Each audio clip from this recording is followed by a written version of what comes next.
Hello friends, ഏവർക്കും PSC tips and ട്രിക്സിൻ്റെ പുതിയൊരു ക്ലാസ്സിലേക്ക് സ്വാഗതം. 10th ലെവൽ പ്രിലിമിനറി പരീക്ഷയുടെ 4ാം ഘട്ട പരീക്ഷയാണ് ഇനി നടക്കാൻ പോകുന്നത്. അപ്പോൾ അതിനായിട്ട് തയ്യാറെടുക്കുന്നവർക്ക് ഒരുവിധപ്പെട്ട എല്ലാ ചോദ്യങ്ങളുടെയും റിലേറ്റഡ് ഫാക്ട്സ് നമ്മൾ ചെയ്തതാണ്. 1ാം ഘട്ടത്തിലെയും 2ാം ഘട്ടത്തിലെയും 3ാം ഘട്ടത്തിലെയും മെജോറിറ്റി ചോദ്യങ്ങളുടെ ആൻസേഴ്സും റിലേറ്റഡ് ഫാക്ട്സും നമ്മൾ ചെയ്തു കഴിഞ്ഞു. ഇനി 2ാം ഘട്ടത്തിലെ കുറച്ച് ചോദ്യങ്ങൾ ബാക്കിയുണ്ട്. അവയാണ് നമ്മൾ ഇന്ന് ചെയ്യാൻ പോകുന്നത്. നോക്കാം. 1ാമത്തെ ചോദ്യം: താഴെ കൊടുത്തിരിക്കുന്ന പ്രസ്താവനകളിൽ കേരള പോലീസിനെ സംബന്ധിച്ചുള്ള ശരിയായത് ഏതാണ്? കേരള പോലീസിനെ സംബന്ധിച്ചുള്ള ശരിയായ പ്രസ്താവനകൾ ഏതൊക്കെയാണെന്നാണ് ചോദിച്ചിട്ടുള്ളത്. ഒന്നാമത്തേത്, മൃദുഭവേ ദൃഢകൃത്യേ എന്നതാണ് കേരള പോലീസിന്റെ ആപ്തവാക്യം. ഇത് ശരിയായിട്ടുള്ള ഒരു പ്രസ്താവനയാണ്.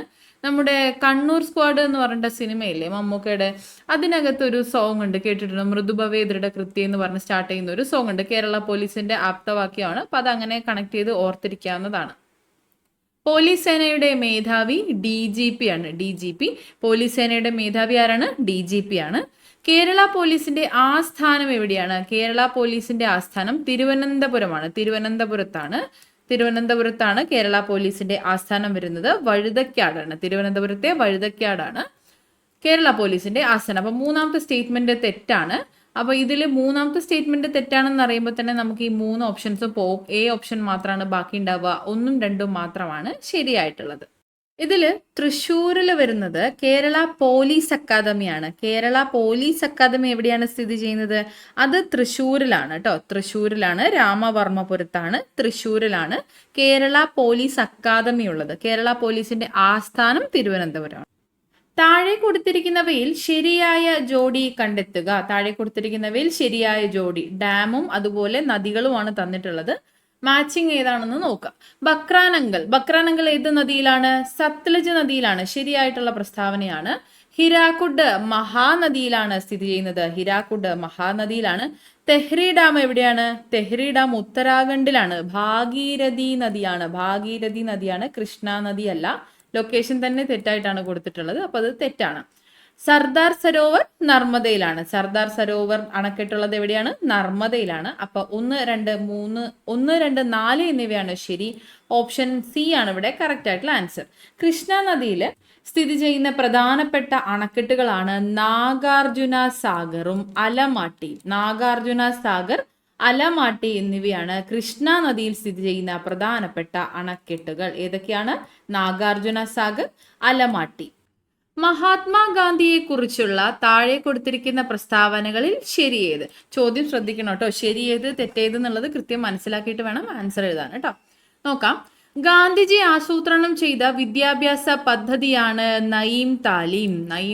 ആരാണ് ആസൂത്രണം ചെയ്തത്? ഗാന്ധിജിയാണ്. ഗാന്ധിജി ആസൂത്രണം ചെയ്ത വിദ്യാഭ്യാസ പദ്ധതിയാണ് നയീം താലീം. ശരിയായിട്ടുള്ള പ്രസ്താവനയാണ്. ഭഗവത്ഗീതയ്ക്ക് ഗാന്ധിജി എഴുതിയ വ്യാഖ്യാനമാണ് അനാസക്തി യോഗം എന്നത് ഭഗവത്ഗീതയ്ക്ക് ഗാന്ധിജി എഴുതിയ വ്യാഖ്യാനമാണ്. അതും ശരിയായിട്ടുള്ള ഒരു പ്രസ്താവനയാണ്.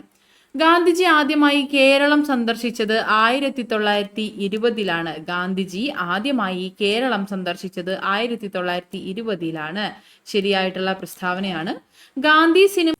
ഗാന്ധി സിനിമയിൽ ഗാന്ധിജിയുടെ വേഷം അഭിനയിച്ചത് ബെൻ കിങ്സ്ലി ആണ്. ഇതും ശരിയായിട്ടുള്ള ഒരു പ്രസ്താവനയാണ്. ഗാന്ധി സിനിമയിൽ ഗാന്ധിജിയുടെ വേഷം അഭിനയിച്ചത് ബെൻ കിങ്സ്ലി ആണ്. ഇതും 4ഉം തന്നെ ഫാക്ട്സ് ആണ്. കൃത്യമായിട്ട് പഠിച്ചു വെക്കുക. NCERTയിലും മെൻഷൻ ചെയ്തിട്ടുണ്ട്. എല്ലാം ശരിയാണ് എന്നതാണ് ഇവിടുത്തെ ആൻസർ ആയിട്ട് വരുന്നത്. നയീം താലീമിനെ കുറിച്ച് NCERTയിൽ കൊടുത്തത് നമുക്കൊന്ന് വായിക്കാം. NCERT അല്ല, SCERT കേട്ടോ. SCERT കൊടുത്തത് വായിക്കാം. ഉൽപാദനക്ഷമമായ ഏതെങ്കിലും തൊഴിലുമായി ബന്ധപ്പെട്ട് വേണം വിദ്യാഭ്യാസം നൽകാൻ എന്ന് ഗാന്ധിജി നിർദ്ദേശിച്ചു.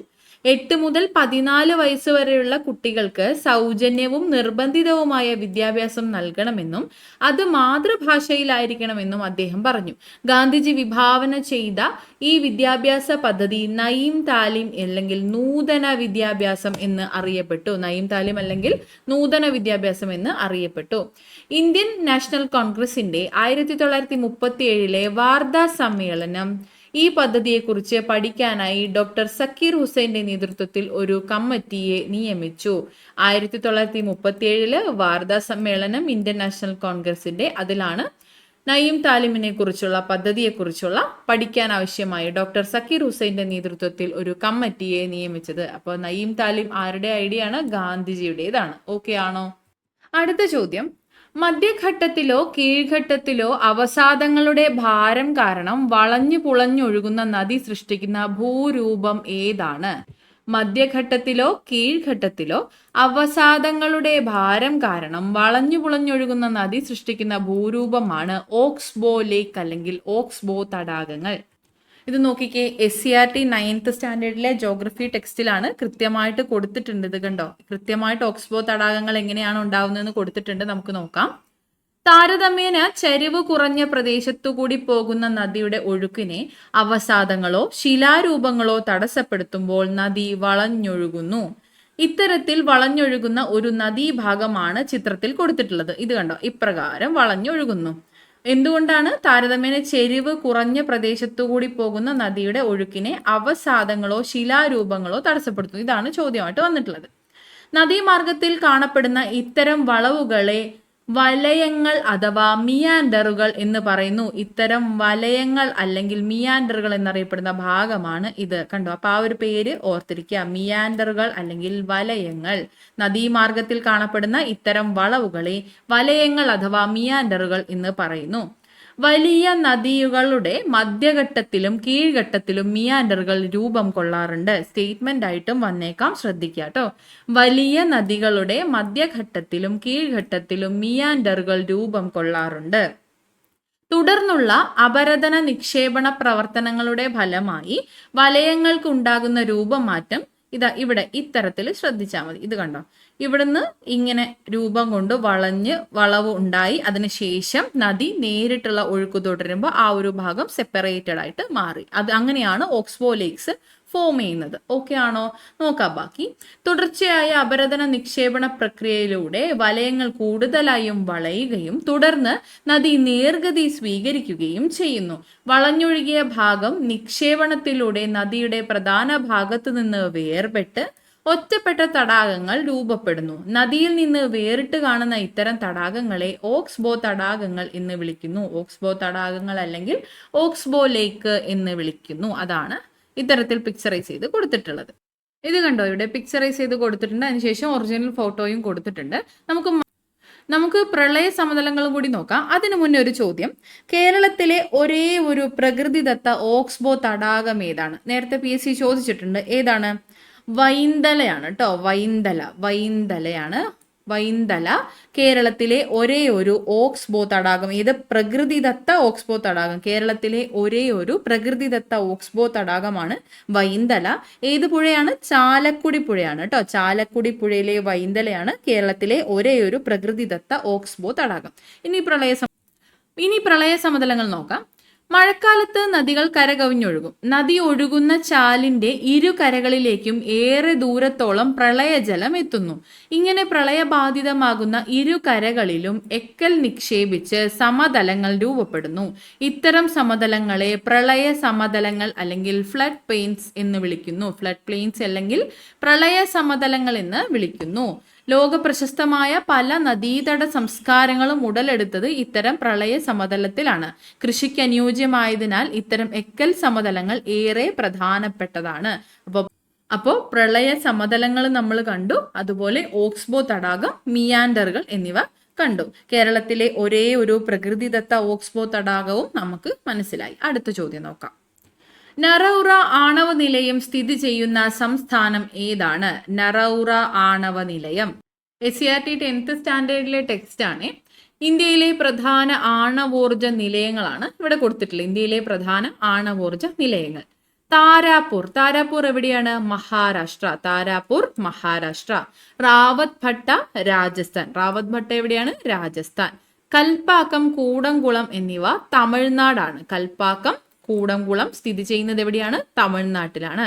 കൈഗ ആണവോർജ നിലയം എവിടെയാണ്? കർണാടകത്തിലാണ്. കൈഗ, കർണാടകം. കാക്രപ്പാറ ആണവോർജ നിലയം എവിടെ സ്ഥിതി ചെയ്യുന്നു? ഗുജറാത്തിൽ സ്ഥിതി ചെയ്യുന്നു. കാക്രപ്പാറ ഗുജറാത്തിൽ സ്ഥിതി ചെയ്യുന്നു. നറോറ ആണവോർജ നിലയം എവിടെയാണ് സ്ഥിതി ചെയ്യുന്നത്? ഉത്തർപ്രദേശിലാണ്. ഉത്തർപ്രദേശ്. കണ്ടല്ലോ, ആൻസർ എന്താണ് അപ്പൊ ഇവിടെ വരുന്നത്? നറൗറ ആണവ നിലയം സ്ഥിതി ചെയ്യുന്നത് എവിടെയാണ്? ഉത്തർപ്രദേശിലാണ്. ഉത്തർപ്രദേശ്. ഇത് നമുക്ക് കൃത്യമായിട്ട് SCRT തന്നിട്ടുണ്ട്. താരാപൂർ മഹാരാഷ്ട്ര, റാവത്ത് ഭട്ട രാജസ്ഥാൻ, കൽപ്പാക്കം കൂടംകുളം എന്നിവ തമിഴ്നാട്, കൈഗ കർണാടകം, കാക്രപ്പാറ ഗുജറാത്ത്, നറോറ ഉത്തർപ്രദേശ് എന്നിങ്ങനെയാണ് കൊടുത്തിട്ടുള്ളത്. SCRT കൊടുത്തതുകൊണ്ട് തന്നെ കൃത്യമായിട്ട് ഇത് പഠിച്ചിരിക്കുക കേട്ടോ. അടുത്തത്, താഴെ പറയുന്നവയിൽ 1920 നിസ്സഹകരണ പ്രസ്ഥാനവുമായി ബന്ധമില്ലാത്തത് ഏതാണ്? ബന്ധമില്ലാത്തതാണ് ചോദിച്ചിട്ടുള്ളത്. 1920 നിസ്സഹകരണ പ്രസ്ഥാനം നോക്കാം. തിരഞ്ഞെടുപ്പുകൾ ബഹിഷ്കരിക്കുക, ഫ്യൂഡൽ നികുതി നൽകുക, നികുതി നൽകാതിരിക്കുക. ഇതിൽ കോൺട്രഡിക്ഷൻ ആയിട്ട് വരുന്നത് ഇത് രണ്ടെണ്ണമാണ്. രണ്ടാമത്തേതും മൂന്നാമത്തേതും സ്റ്റേറ്റ്മെന്റ്. ഇവ എന്തായാലും ഒന്നിച്ച് വരില്ല. അങ്ങനെയാണെങ്കിൽ നമുക്ക് SCRTയിൽ ഈ ഭാഗം ഒന്ന് നോക്കാം, എന്നിട്ട് നമുക്ക് ആൻസർ ചെയ്യാം. നോക്കിക്കേ, SCRTയിൽ 10th സ്റ്റാൻഡേർഡിൽ കൊടുത്തിട്ടുണ്ട് നിസ്സഹകരണ സമരം. സമരവുമായി ബന്ധപ്പെട്ടവയാണല്ലോ നമ്മൾ ഇങ്ങനെ കൊടുക്കുക. നോക്കാം, വായിക്കാം. തിരഞ്ഞെടുപ്പുകൾ ബഹിഷ്കരിക്കുക, ബ്രിട്ടീഷ് പുരസ്കാരങ്ങൾ തിരികെ നൽകുക, നികുതി നൽകാതിരിക്കുക, വിദ്യാർത്ഥികൾ ഇംഗ്ലീഷ് വിദ്യാലയങ്ങൾ ബഹിഷ്കരിക്കുക, വക്കീലന്മാർ കോടതികൾ ബഹിഷ്കരിക്കുക, വിദേശ വസ്തുക്കൾ ബഹിഷ്കരിക്കുക. കണ്ടല്ലോ എന്തൊക്കെയാണ്? തിരഞ്ഞെടുപ്പുകൾ ബഹിഷ്കരിക്കുക, ബ്രിട്ടീഷ് പുരസ്കാരങ്ങൾ തിരികെ നൽകുക, നികുതി നൽകാതിരിക്കുക, വിദ്യാർത്ഥികൾ ഇംഗ്ലീഷ് വിദ്യാലയങ്ങൾ ബഹിഷ്കരിക്കുക, വക്കീലന്മാർ കോടതികൾ ബഹിഷ്കരിക്കുക, വിദേശ വസ്തുക്കൾ ബഹിഷ്കരിക്കുക. ഇനി ചോദ്യം നോക്കിക്കേ. തിരഞ്ഞെടുപ്പുകൾ ബഹിഷ്കരിക്കുക ഉൾപ്പെടുന്നുണ്ട്, നികുതി നൽകാതിരിക്കുക ഉൾപ്പെടുന്നുണ്ട്, ഫ്യൂഡൽ നികുതി നൽകുക എന്നത് ഉൾപ്പെടുന്നില്ല. അത് തെറ്റാണ്. അപ്പൊ നമ്മളോട് ഇവിടെ ബന്ധമില്ലാത്തതാണ് ചോദിച്ചിട്ടുള്ളത്. 2 മാത്രമാണ്. ഓപ്ഷൻ ബി ആണ് ഇവിടെ കറക്റ്റ് ആയിട്ടുള്ള ആൻസർ. ദേശീയ മനുഷ്യാവകാശ കമ്മീഷൻ ചെയർമാനെ നിയമിക്കുന്നത് ആരാണ്? ദേശീയ മനുഷ്യാവകാശ കമ്മീഷൻ ചെയർമാനെ നിയമിക്കുന്നത് ആരാണ്? രാഷ്ട്രപതിയാണ്. രാഷ്ട്രപതി. അങ്ങനെയാണെങ്കിൽ ദേശീയ മനുഷ്യാവകാശ കമ്മീഷന്റെ ചെയർമാനെ നീക്കം ചെയ്യുന്നത് ആരാണ്? നീക്കം ചെയ്യുന്നതും രാഷ്ട്രപതിയാണ് കേട്ടോ. രാഷ്ട്രപതി. അപ്പോൾ സംസ്ഥാനം നോക്കുകയാണെങ്കിൽ സംസ്ഥാന കമ്മീഷനിലെ ചെയർമാനെ നിയമിക്കുന്നത് ആരാണ്? സംസ്ഥാന മനുഷ്യാവകാശ കമ്മീഷനിലെ അംഗങ്ങളെയും ചെയർമാനെയും നിയമിക്കുന്നത് ഗവർണറാണ്. അതുപോലെ സംസ്ഥാന കമ്മീഷനിലെ ചെയർപേഴ്സണും അംഗങ്ങളും രാജിക്കത്ത് സമർപ്പിക്കുന്നതും ഗവർണർക്കാണ്. നീക്കം ചെയ്യുന്നത് രാഷ്ട്രപതിയാണ് കേട്ടോ. നീക്കം ചെയ്യുന്നത് രാഷ്ട്രപതിയാണ്. അങ്ങനെയാണെങ്കിൽ ഇവിടെ ചെറിയൊരു മാറ്റമുള്ള മറ്റൊരു നിയമമുണ്ട്. അതേതാണെന്നറിയോ? അത് വിവരാവകാശ നിയമമാണ്. വിവരാവകാശ നിയമത്തില് ചീഫ് ഇൻഫർമേഷൻ കമ്മീഷണറും ഇൻഫർമേഷൻ കമ്മീഷണർമാരും സത്യപ്രതിജ്ഞ ചെയ്യുന്നത് രാഷ്ട്രപതിയുടെ മുൻപിലാണ്. നിയമിക്കുന്നത് ആരാണ്? രാഷ്ട്രപതിയാണ്. സെൻട്രലിന്റെ കാര്യമാണ് പറയുന്നത്. ദേശീയ വിവരാവകാശ കമ്മീഷനിലെ ചീഫ് ഇൻഫർമേഷൻ കമ്മീഷണറും ഇൻഫർമേഷൻ കമ്മീഷണർമാരും സത്യപ്രതിജ്ഞ ചെയ്യുന്നത് രാഷ്ട്രപതിയുടെ മുൻപാകെയാണ്. അതുപോലെ ചീഫ് ഇൻഫർമേഷൻ കമ്മീഷണറും ഇൻഫർമേഷൻ കമ്മീഷണർമാരും രാജിക്കത്ത് സമർപ്പിക്കുന്നതും രാഷ്ട്രപതിയുടെ മുൻപാകെയാണ്. ഇനി നീക്കം ചെയ്യൽ നോക്കുകയാണെങ്കിൽ രാഷ്ട്രപതി സുപ്രീം കോടതിയിലേക്ക് അന്വേഷണത്തിന് റെഫറൻസ് കൊടുക്കുന്നത് മുഖേന രാഷ്ട്രപതിയുടെ ഉത്തരവ് പ്രകാരമാണ് നീക്കം ചെയ്യുന്നത്. അതായത് കേന്ദ്ര വിവരാവകാശ കമ്മീഷനിലെ നീക്കം ചെയ്യുന്നത് ആരാണെന്ന് ചോദിച്ചാൽ രാഷ്ട്രപതി തന്നെയാണ്. എന്നാൽ സംസ്ഥാന വിവരാവകാശ കമ്മീഷനിൽ ചെറിയൊരു മാറ്റമുണ്ട്. നമ്മൾ പഠിച്ചിട്ടുണ്ട് അപ്പോയിന്റ്മെന്റ് നടത്തുന്നത്, അതായത് നിയമനം നടത്തുന്നത് ഗവർണറാണ്. എന്നാൽ നിയമനം കഴിഞ്ഞ് നീക്കം ചെയ്യുന്നതും ഗവർണർ തന്നെയാണ്. സംസ്ഥാന ചീഫ് ഇൻഫർമേഷൻ കമ്മീഷണറെ നീക്കം ചെയ്യുന്നത് ഗവർണർ സുപ്രീം കോടതിയിലേക്ക് അന്വേഷണത്തിന് റെഫറൻസ് കൊടുക്കും. ഗവർണറാണ് റെഫറൻസ് കൊടുക്കുന്നത്.